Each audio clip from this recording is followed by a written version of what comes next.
Alright guys, I'm going to show you a nice trick today. This trick I learned a few weeks ago and it's really handy if you are developing anything.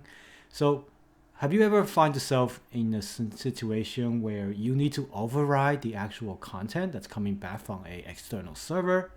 Whether you are waiting for the API team to deliver the changes, or you just like to play around with the website's response and try to see what's happening when, just trying to see what it would look like if the response had been different.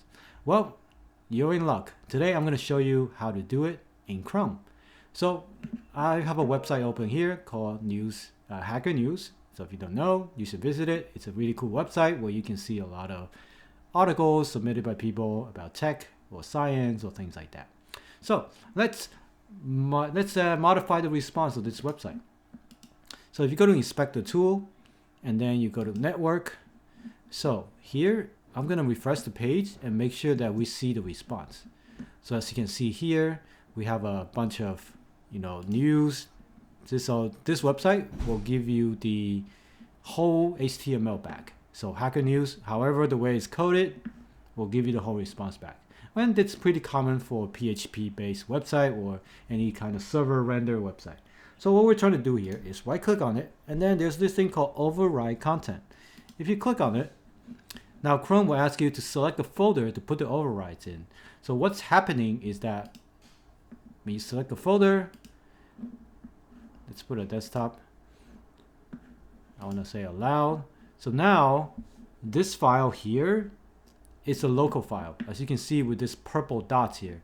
So with this dot here, you can go here and then say, hey, I want to change the title to Pentacle News, right? I can just do that. Then press Command Save. And then if I refresh the page, you see the website's top, it's Pentacle News. So I am actually editing the server response for this website. And I can edit anything I want, if I want to change the title. So this is a little bit different than inspect element, is that this retains all the changes that I have made on this website. So if I want to change the title to Pentacle News, and then if I want to, let's say, change another entry here on the website, let's see, GPT-4. All right, this is the title, right? So let me just change it to, whatever I want. So I'm basically modifying the response from the server. Test title here. So if I press Command S, this will save it. If I refresh the page, you see I am modifying the results of the website on the fly. And this is a website that I do not own. You can do this with HTML. You can do this with JSON responses. So for those of you who do AJAX or API-based website or SPAs, you can modify the response of any website. And obviously, if you are smart enough, you'll notice that this might be a security concern, right?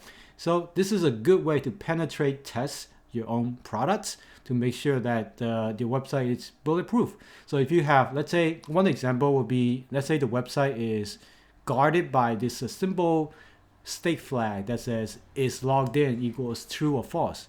So if you are gating a lot of your logic based on a single condition, somebody could easily modify the network response to say is login equals true. Then all of a sudden they can gain access to inner areas of your website. So that's just one example of exploits that's possible with this. So it's it's available in Chrome, and you can do it anytime. And if you want to get rid of this override, you can right click on it and then just delete it. And then if I refresh again, and then it's back to its original form. I hope you find this video useful, and let me know what you want to do with this.